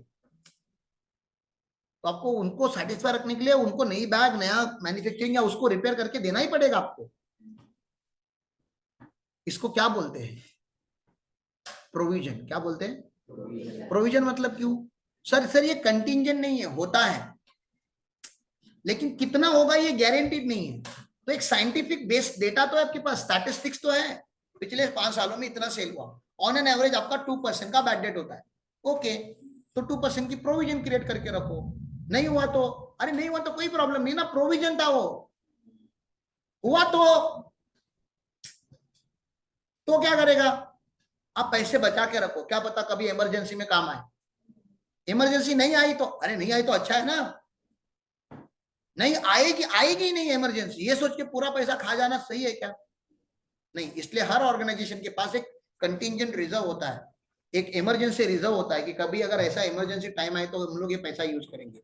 तो provision for taxation, provision for RD मतलब reserve for doubtful debt, provision for warranty claim is a provision, is not a contingent liability. मतलब उसकी प्रोबेबिलिटी ज्यादा है, किस चीज की प्रोबेबिलिटी, हैपनिंग की probability is greater than not happening. ये समझ में आ रहा है आपको, मैंने क्या बोला, हैपनिंग की प्रोबेबिलिटी,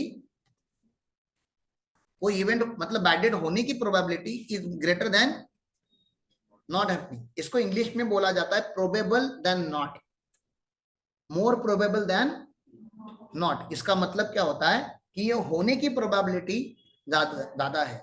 इंडिया पाकिस्तान मैच चालू है, इसकी कोई गारंटी नहीं है कि इंडिया जीतेगा कि पाकिस्तान जीतेगा, लेकिन मैं बता रहा हूं ज्यादा प्रोबेबिलिटी किसकी है, इंडिया की है। तो स्टैटिस्टिक्स नीचे जब आता है कि how many viewers are expecting India will win, तो आप देखना 70-80% का जो वोटिंग होता है वो किसके फेवर में होता है, इंडिया के फेवर में होता है। Not because we are Indians, वही अगर India Australia, India New Zealand match होता है तो शायद प्रोबेबिलिटी थ्योरी उल्टी भी हो जाएगी, ठीक है ना। इंडियन ही वोट करेंगे कि शायद ऑस्ट्रेलिया जीतेगा, मुझे नहीं पता, ठीक है ना। जो भी मैच हम लोग देखते हैं तो हमें पता है कि कौन से देश के पास अच्छे प्लेयर होते हैं, तो वो लोग जीतने के चांसेस ज्यादा होते हैं। फुटबॉल में हम बहुत कम है, फुटबॉल में हम बहुत पीछे छूट गए। तो फुटबॉल का इंडिया का और किसी अच्छे देश का मैच होगा तो, इंडिया और सऊदी का ही ले लो, मैच होगा तो सऊदी के पास है ना, रोनाल्डो किसके पास है, यूएई के पास है, सऊदी के पास है, सऊदी के पास है। तो इंडिया में भी अच्छा प्लेयर है, सुनील छेत्री है, is also very nice player. तो आज इंडिया सऊदी का मैच है, और आप लोगों को अगर पूछा जाएगा क्या लगता है आपको प्रोबेबिलिटी किसकी है जीतने की, तो आप बोलोगे डेफिनेटली सऊदी की है। तो प्रोबेबिलिटी थ्योरम मतलब कौन सा थ्योरम, कि बाबा हैपनिंग की प्रोबेबिलिटी अगर ज्यादा है देन द नॉट हैपनिंग की, तो आपको प्रोविजन क्रिएट करनी पड़ती है, दैट इज प्रोविजन। वो कंटीजेंट लाइबिलिटी नहीं है फिर। मतलब आपको मुझे बताना क्या है, देखो ना जरा सोचने का ट्राई करो, 100% गारंटी है कि ये होगा ही होगा, ये लाइबिलिटी है। हेलो, 100%, ये देखो, ये प्रोबेबिलिटी थ्योरी का अगर ये मैं लाइन बनाऊं, ये 1% है यहाँ पे, और यहाँ पे ये 100% है, ठीक है ना। आप कहीं पे यहाँ पे हो, मतलब ये होगा ही होगा, और आपको अमाउंट भी पता है, तो आप क्या क्रिएट करोगे, लाइबिलिटी। क्या क्रिएट करोगे, ये कहीं पे 50% है, 50% बीच में। अभी आप यहां पे हो, यहां पे इस रेंज में हो, मतलब मोर प्रोबेबल देन नॉट। आपका कॉन्फिडेंस लेवल है कि ये लाइबिलिटी आएगी मेरे पर, बैड डेट होगा मुझे, वारंटी क्लेम आएगा मेरे पे, केस हो गया, मेरे हारने के चांसेस ज्यादा है, क्योंकि तुमको कैसे पता तुम्हारे हारने के चांस ज्यादा है? अरे कांड तुम्ही ने किया है ना, जिसने कांड किया उसको तो पता होता है ना कि मैंने कांड किया, मेरे हारने के चांसेस भी है। तो अब इस रेंज में आपको डर लग रहा है, लेकिन अमाउंट नहीं पता आपको। क्या नहीं पता? हाँ, तो क्या क्रिएट करोगे आप? क्योंकि प्रोविजन एस्टिमेटेड बेसिस पे होती है, एस्टिमेटेड, एस्टिमेशन समझ में आता है? तो फिक्स नहीं होता, बेसलेस भी नहीं होता। 2% ऑफ सेल्स, ओके, एस्टिमेटेड है, ज्यादा भी हो सकता है, एक्चुअल में कम भी हो सकता है, शायद नहीं भी हो सकता, लेकिन एस्टिमेटेड बेसिस पे अपने लगाए, इसको प्रोविजन बोलते हैं। हारने के चांसेस है, लेकिन लेस देन 50% है। लेस देन मतलब आप इस एरिया में, इस एरिया में लाइबिलिटी को क्या बोला जाता है? Contingent liability. कि अभी प्रोबेबिलिटी तो है लेकिन कम है, तो ये कंटिंजेंट लाइबिलिटी है। और इधर हो किधर, तो 1% के आजू बाजू में हो, इधर स्टार्टिंग में हो, रिमोट पॉसिबिलिटी एकदम हारने की, एकदम लेस पॉसिबिलिटी। आपको लग रहा है हो ही नहीं सकता, जीएसटी डिपार्टमेंट ने मेरे पे गलत केस डाला है, ऐसा हो ही नहीं सकता, मैंने ये डिफॉल्ट किया ही नहीं है। हाँ, बीच में इनकम टैक्स डिपार्टमेंट ने सबको एटीपी का एक नोटिस भेज दिया था, सेक्शन एटीपी करके एक इनकम टैक्स में सेक्शन होता है, उसका नोटिस भेज दिया। एटीपी अप्लाई ही होता है खाली कोऑपरेटिव सोसाइटीज को, जिनको सेक्शन का नॉलेज है। एटीपी अप्लाई किसको होता है? ओनली, अब मेरी पार्टनरशिप फर्म है, मेरी पब्लिक लिमिटेड कंपनी है, मुझको क्यों एटीपी आया? तो मैं तो कॉन्फिडेंट, नोटिस आया है, केस हो गया समझो मेरे पे आपकी भाषा में, लेकिन मुझे पता है कि ये मेरे मेरे काम का ही नहीं है। डरना क्या है मुझको? मैंने कांड किया ही नहीं, अरे मुझको एप्लीकेबल ही नहीं है, मैंने कोई और कांड किया होगा, लेकिन उसका इसका कोई लेना देना नहीं है। तो आई एम वेरी मच श्योर। तो लोगों ने मैसेज किया, अरे सर नोटिस आई है, अरे सर देख लीजिए ना क्या हुआ है। हम बोल बोल के थक गए, हमने पोस्टर बनवा लिया। फिर सर ये एटीपी का एक टेक्निकल ग्लिच है। इनकम टैक्स ने 2 दिन के बाद अपनी जो ट्विटर हैंडल है उनका, उस पर एक्नॉलेज किया कि गलती से नोटिस सेंड हो गई। गलती से नोटिस सेंड होगी मतलब समझते हो ना, मेरे हाथ में धनुष है, मेरा राम है, और मैंने बाण चला दिया और आपको लग गया, बोला सॉरी गलती से। इनकम टैक्स का नोटिस आना कुछ वैसा ही होता है, बाण से कम नहीं होता। तुम्हारे डैडी को कल आती तो ये नोटिस, तुम्हारे डैडी को इनकम टैक्स डिपार्टमेंट से एक नोटिस आई है, तुमको कैसा लगता? वाह वाह वाह वाह, छान छान छान पापा, वेरी नाइस, वेरी, ऐसा लगता? नोटिस है, इनकम टैक्स की नोटिस है ये, यही तो नोटिस से लोग डरते हैं। तो मुझे पता था कि ये नोटिस कुछ काम की नहीं है, इसकी जो प्रोबेबिलिटी है एक्चुअलाइज होना, इट इज लेस देन 1%। तो ये कंटीजेंट लाइबिलिटी है क्या मेरी? ये कंटीजेंट लाइबिलिटी भी नहीं है, क्योंकि इसकी रिमोट पॉसिबिलिटी, कितनी पॉसिबिलिटी है? रिमोट। इसको किधर ना डिस्क्लोज करना है ना रिकॉग्नाइज करना है। मैंने क्या बोला समझ में आया आपको? 2 ही वर्ड के साथ खेलना है। तो बताओ, अगर मोर देन 50% होगी, मतलब यहां पे हो गया, आप यहां पे इस साइड हो गए, तो ये मोर देन 50% है, तो बोलो क्या करोगे? रिकॉग्नाइज करोगे। क्या करोगे? रिकॉग्नाइज करोगे। ये लाइबिलिटी है। अमाउंट पता होगी तो लाइबिलिटी की एंट्री मारोगे, और अमाउंट नहीं पता होगी तो एस्टिमेशन पे प्रोविजन की एंट्री मारोगे, लेकिन रिकॉग्नाइज करोगे, ये बैलेंस शीट में आ जाएगा लाइबिलिटी में। और मोर प्रोबेबल देन नॉट, मतलब यहाँ पे क्या है? कंटिंजेंसी है। यहाँ पे क्या करेंगे? डिस्क्लोज करेंगे। क्या करेंगे? डिस्क्लोज कहाँ पे होता है? नोट्स टू, बस यही वर्ड समझना है आपको, बार बार आपको वही रिपोर्ट करना है। Oh, more probable than not, then it is a liability. Then we have to create a provision. We have to create a provision. Oh, it is not less than more than 50% possibility of happening. Okay, then it is a contingent liability. Then we should disclose in the notes to account. Oh, it is a remote possibility. Then we don't have to record it at all. Oh, it is 100% sure. It's no more contingent. It is a liability. आपने dividend declare कर दिया है, AGM में declare हो गया है। अब company के लिए कंटिंजेंट नहीं है कि डिविडेंड देना भी पड़े और नहीं भी, अरे डिविडेंड देना ही पड़ेगा, क्योंकि आप एजीएम में डिक्लेयर कर आए हो। अभी डिक्लेयर करने का डिविडेंड क्या बन जाता है? लाइबिलिटी। ये समझ में आ रहा है आपको? चलो आगे चलता हूं। पढ़ना क्या है? डिस्टिंक्शन पढ़ लो। अच्छा, एक एग्जांपल और देता हूं आपको, शायद इससे थोड़ा क्लैरिटी हो जाए।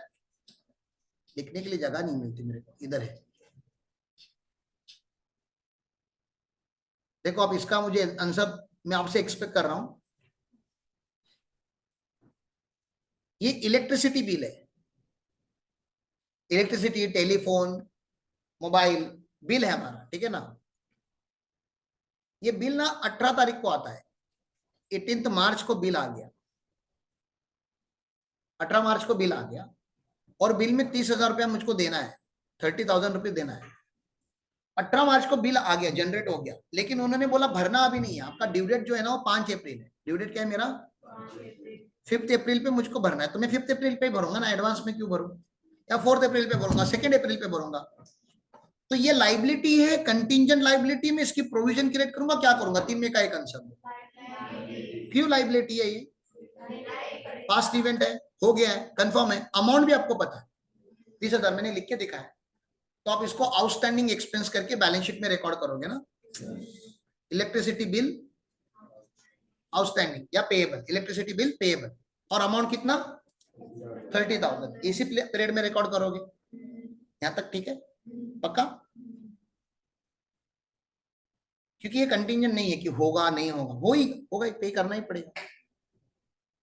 अब अगर आपने इतनी ही अकाउंटिंग की तो आप बीकॉम वाले हो।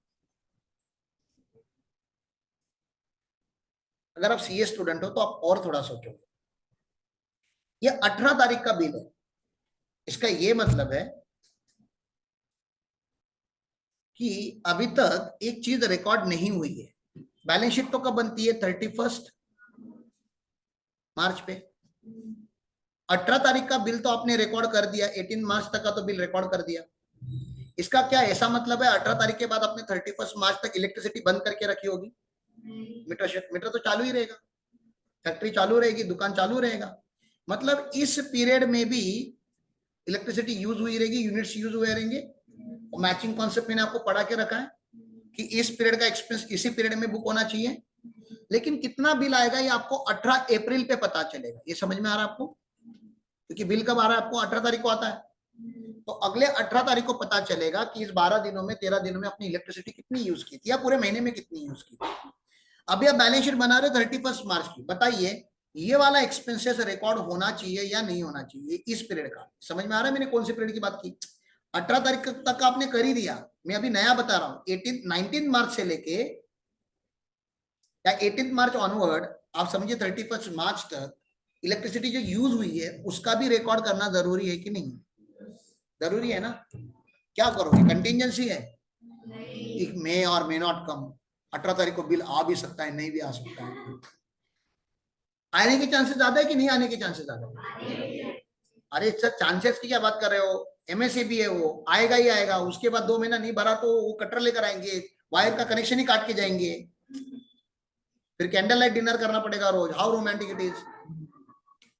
हाँ बताइए। ये अमाउंट आपको नहीं पता तो ये कंटिंजेंट लाइबिलिटी नहीं है, ये लाइबिलिटी भी नहीं है। वहां पहुंच गया, समझ रहा है? जहां मैं चाहता था वहां पहुंच गया। ये प्रोविजन बेसिस पे होगा। तो इस पीरियड में जो अपनी इलेक्ट्रिसिटी यूज की इसको क्या बोला जाता है? प्रोविजन। क्योंकि होगा sir, more probable than not है, मोर देन 50% चांसेस है। खाली मुझे अमाउंट नहीं पता, मुझे अमाउंट नहीं पता। अमाउंट मुझे कब पता चलेगा? 18 अप्रैल को पता चलेगा। तो अभी मैं रिकॉर्ड करने के टाइम पे कैसे रिकॉर्ड करूं? एक महीने का अगर 30,000 का बिल आता है तो 12 दिन का निकाल सकते हो आप? अरे एक महीने का अगर 30,000 आता है तो 12 दिन का 12,000 आएगा। इतना काहे टेंशन ले रहे हो? कैलसी चाहिए क्या? दिमाग नहीं लाते क्या घर पे? मैं जानबूझ के 30,000 लिया ना, एक इजी जाए कैलकुलेशन के लिए। एक महीने में अप्रोक्सीमेटली कितने महीने, और एस्टिमेशन पे चालू है ना, मुझे प्रिसाइज नहीं चाहिए मैथ्स। अरे मैं विनायक नहीं है, मैथ्स वाला नहीं है, मेरे यहाँ पे अप्रोक्सीमेशन चलता है, ठीक है ना? तो 30,000 को डिवाइड बाय 30 किया, मल्टीप्लाई बाय 12 किया, तो 12 दिन का बिल अप्रोक्सीमेट, मतलब दिन का 1,000 रुपए का बिल आता है मेरा ऑन एन एवरेज। 12 दिन का मोटा मोटी कितना आएगा? 12,000 की प्रोविजन आप क्रिएट करो। अब जरूरी नहीं कि अप्रैल का 18 अप्रैल का बिल 40,000 भी हो सकता है, 45,000 भी हो सकता है, 28,000 भी हो सकता है। हमने कब बोला कि प्रोविजन एक्यूरेट होनी चाहिए? प्रोविजन एस्टिमेटेड पे होती है, अप्रोक्सीमेटली राइट होती है। हाँ 12 लाख नहीं कर सकता मैं, आज तक जिंदगी में कभी लाखों में बिल नहीं आया। 1200 भी नहीं कर सकता, that is too low and lax is too high. आप समझ रहे हो ना? अप्रोक्सीमेटली किया है, लेकिन अप्रोक्सीमेटली राइट किया है। आप निशाना लगाने के लिए जाते हो, निशाना पता है ना, ऐसा लगाया जाता है, गोला सर्कल होता है, फिर उसके अंदर सर्कल होता है, फिर उसके अंदर, और यहाँ पे रेड सर्कल होता है। यहाँ पे लगाते हो सबसे ज्यादा मार्क्स मिलते हैं, ठीक है ना? आपका बाण यहाँ लगा है और आप ओ शिट, जरा सा चुक गया, जरा सा चुक गया, ये जरा सा नहीं चुका है, जरा सा और चुकता ना किसी और को जाके लगता तो बोर्ड के बाहर गया है। हाँ, तो ये जरा सा नहीं चुका है, ठीक है, बहुत ज्यादा चुका है। तो अप्रोक्सीमेशन मतलब कहीं पे यहाँ पे होता है यार, इधर किधर तो लगता है, एग्जैक्ट नहीं होता, थोड़ा आजू बाजू में रहता है। ओके, प्रोविजन का फर्क समझा आपको? देखो ये डिस्टिंक्शन बहुत इंपॉर्टेंट है। अगेन मैं पढ़ रहा हूं आपके लिए, इंपॉर्टेंट इसलिए आपके लिए रीड कर रहा हूं। Provision is a present liability. वाह वाह वाह वाह, प्रेजेंट है कि फ्यूचर है? अरे प्रेजेंट है ना, अभी यूज किया ना, 18 दिन लाइट बिल 12 दिन, ये कौन सी लाइबिलिटी है? Is a possible obligation. तुमने इलेक्ट्रिसिटी डिपार्टमेंट पे केस कर दिया, या इलेक्ट्रिसिटी डिपार्टमेंट ने तुम्हारे पे केस कर दिया कि तुम इलेक्ट्रिसिटी चोरी करते हो, अब उनको प्रूव करना पड़ेगा ना। हेलो, तो वो भी लाइबिलिटी है, लेकिन वो कौन सी लाइबिलिटी है? कंटिंजेंट लाइबिलिटी है, ठीक है ना, which can be measured reliably. उन्होंने बोला मेजर भी करने आना चाहिए, रिलायबली भरोसेमंद होना चाहिए वो मेजर में, by using substantial degree of estimation. Estimation ही है, लेकिन जो डिग्री है एस्टिमेशन की वो एक्यूरेशन के आसपास है। मतलब अगर आप 18 तारीख को जो बिल आएगा ना 18 अप्रैल को, उसका भी आप 12 दिन का करोगे ना, तो अप्रोक्सीमेटली 12-13 हजार के आसपास ही आएगा। उसको बोलते हैं substantial degree of estimation. Reliable estimation, estimation भी कैसे होनी चाहिए? रिलायबल। आपने 100 मार्क का पेपर लिखा है, आप एस्टिमेट करें मुझको 99 आएगा, ये रिलायबल है क्या? आप 100 मार्क का पेपर लिख कर आते हो सीए एग्जाम में, और घर पे आके बोलते 40 तो आ ही जाएगा, ये रिलायबल। और इंस्टीट्यूट फिर आपको 22 देता है। हाँ सर, ऐसे क्यों बोलते हो? क्योंकि तुम लिखते ही है ऐसा, ठीक है ना। अगर मैं चेकर होता तो मैं एड्रेस पूछता, ये कहाँ रहता है बता, और घर पे आके मार के जाता, वो भी जूते से, और जूता भी 4 दिन पहले भिगा के रखता, गीले जूते से मार। वो तो विनायक का कलेजा बड़ा है, दिल बड़ा है, तो वो बोलता है कि जाने दो, बच्चे छोटे हैं, क्या ही पेपर देखना। स्टार्टिंग में सब गलतियां करते हैं, ये बोलना भी ठीक है। अभी तुम स्टार्टिंग के पीरियड में नहीं हो ना रे। अब तुमसे मैं इतना हार्श बात कर रहा हूं क्योंकि तुम लोग अभी एंडिंग के पीरियड में आए हो। अब अगर तुम्हारे कान नहीं पकड़ेंगे तो कब पकड़ेंगे? तो स्टार्टिंग में आपको सर पे चढ़ा के रखना ठीक है। अभी खत्म होने आया गेम, इधर वो काउंटडाउन चालू करके रखा है उसने, तुम्हारी पटरी की नहीं पटरी, मेरी पटरी वो देख देख के, कि कैसे 40 दिन में 4 सब्जेक्ट प्रिपेयर करोगे आप। 4 पेपर है, 4, 40 पेज नहीं है। मैं नहीं डरा रहा, मैं नहीं चाहता आप डरो, नहीं मैं चाहता हूं आप डरो, ठीक है ना, क्योंकि हमारे डराने से आप डरोगे अच्छा है। माँ ने बेटे को कान के नीचे बजाया, चलता है, पुलिस स्टेशन का डंडा बड़ा महंगा होता है। तो माँ अपने बेटे को पनिश इसलिए करती है क्योंकि बेटा जब छोटी चोरी करता है तो माँ ही होती है जो उसको पनिश करती है, और जब बेटा छोटी चोरी करके आता है और माँ ने उसको शाबाश की दी, शाबाश बेटा, अच्छे से करना नेक्स्ट टाइम, तो एक दिन पुलिस जब डंडा मारेगी तो बड़ा डंडा लगता है उसको। तो हम समझ लीजिए गुरुकुल एक वही है कि आपके पेरेंटल लेवल पे है, हम आपको डांटेंगे, इंसल्ट करेंगे, दलील करेंगे आपको, विनायक सर भड़क जाएंगे। अभी देखो जैसा आपका एग्जाम चालू होने तो देखो कैसा उसका अंदर का, अभी तुमको बड़ा क्यूट क्यूट लग रहा है ना, जैसे तुम्हारा एग्जाम चालू होता है तुम मिस करके देखो 2 पेपर 3 पेपर, उसके अंदर की आत्मा बाहर आ जाती है फिर, जो ओरिजिनल है उसका, ठीक है ना। वो उसको ज्यादा बुरा लगता है, मुझे भी बुरा लगता है, लेकिन मुझे ज्यादा नहीं बुरा लगता क्योंकि मैं आप लोगों से ज्यादा कनेक्टेड नहीं हूँ, क्योंकि वो आपके साथ हमेशा लेक्चर लेते रहता है, तो is more connected to you and he is concerned about your career. तो इस दुनिया में बहुत कम लोग होते हैं जो आपके करियर को लेके सीरियस होते हैं, Vinayak is one of that. तो at least for his own respect वो जो एग्जाम कंडक्ट करता है तो उसको एग्जाम को लिखिए, अच्छे मार्क्स निकालने का ट्राई कीजिए। हम हमेशा बोलते हैं take this internal exam seriously so that that main exam becomes easy. If you take this exams very lightly and negligently then main exam becomes very tough. तो आपके लिए एग्जाम लिखना ऐसा होना चाहिए, अरे ये तो रोज का हो गया, हर हफ्ते एग्जाम ले रहे थे हम लोग, इसमें कौन सी बड़ी बात है, you can easily do it, ऐसा आपको लगना चाहिए। तो that confidence you need to have, और वो कॉन्फिडेंस इंस्टॉल करने की रिस्पॉन्सिबिलिटी भी विनायक की है, और विनायक ये करता भी है। लेकिन अगर आपने 2 पेपर 4 पेपर में मिस आउट कर दिया, या आप लिख रहे हो ऐसे कि आप केयरलेस हो, 40 में से 2 मार्क आ रहे, 4 मार्क आ रहे, मतलब आप प्रिपेयर तो थे ही नहीं, ठीक है ना। तो आपके लिए सक्सेस कंटिंजेंट नहीं है, फेलियर गारंटीड है। इसलिए पढ़ाई करना चालू कर दो, काउंटडाउन चालू हो चुका है, हो गया गणेशा। अभी इसके बाद आपको कोई फंक्शन सेलिब्रेट करने का हक नहीं है, जो लोग एग्जाम देने वाले दिसंबर में। दिवाली मनाओगे तो समझो अगली होली भी कॉम्प्रोमाइज होने वाली है, ठीक है ना, और फिर और एक दिवाली। उससे क्या अभी क्या कर लो, अच्छे से ताकत लगा दो, अभी दशहरा दिवाली रहने दो, ज्यादा सेलिब्रेट मत करो, एक आध दिन चलता है यार, ठीक है, एक आध दिन तो I can also understand. Sir Diwali 15 दिन तर मी पुस्तकांना हात नाही लावत। वो जो तू फर्स्ट स्टैंडर्ड में सेकंड स्टैंडर्ड में था ना इतनू सा, तब उसके बाद भी ना बच्चों को दिवाली का होमवर्क मिलता है, मतलब स्कूल के बच्चे भी पढ़ते पढ़ते दिवाली। हम तो तुम लोगों को एक दिन का भी छुट्टी नहीं देने वाले, वो अलग बात है। You are not going to have even one day off. इसके बाद जो अटेम्प्ट दे रहे हैं उनकी बात कर रहा हूँ, हाँ जो अटेम्प्ट नहीं दे रहे, जो अगले 6 महीने के बाद देंगे, जो लंबे कोर्स में आए हुए हैं, उनको कोई नहीं, वो आप एंजॉय कीजिए, आपका होली कॉम्प्रोमाइज कराएंगे।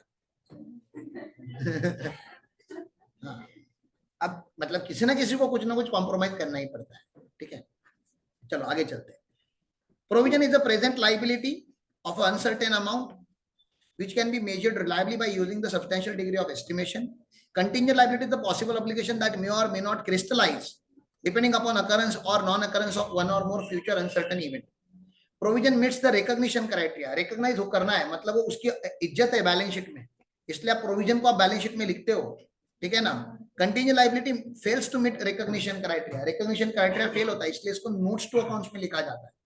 Okay, provision is recognise when, देखो कंडीशन देखो क्या बता रहा है, कब प्रोविजन को रिकॉग्नाइज करना है। पहला, इलेक्ट्रिसिटी बिल का एग्जांपल रखो आप यार, ठीक है ना। पहला, an enterprise has a present obligation arising from the past event, outflow of resources embodying economic benefit is probable, मतलब एंटरप्राइज ने इलेक्ट्रिसिटी यूज कर ली है, ये हो गया पास्ट इवेंट, और हमको पता है कि हमारा फ्यूचर इकोनॉमिक बेनिफिट आउटफ्लो होने वाला है, मतलब फ्यूचर इकोनॉमिक बेनिफिट मतलब पैसे, मनी हमारा जाने वाला है, ये हमको पता है, प्रोबेबल है, चांसेस है, ठीक है ना।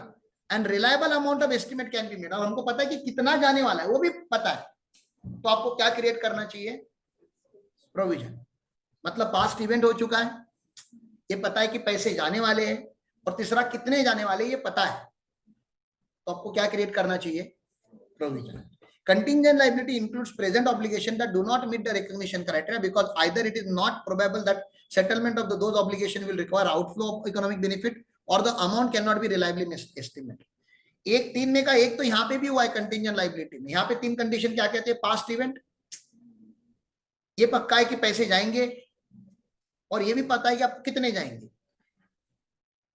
कंटिंजेंट लाइबिलिटी में तीन में का एक इवेंट होना ही है, पास्ट इवेंट, इवेंट हो चुका है। अब या तो आपको ये नहीं पता कि पैसे जाएंगे कि नहीं जाएंगे, अच्छा ये भी पता है कि जाएंगे, फिर ये नहीं पता कि कितने जाएंगे, तो हम क्या बनाते हैं फिर, कंटिंजेंट लाइबिलिटी बनाते हैं। मैंने क्या बोला समझा आपको, चलो। If the management estimates that it is probable that a settlement of obligation will result in outflow of economic benefit, it recognizes the provision in the balance sheet.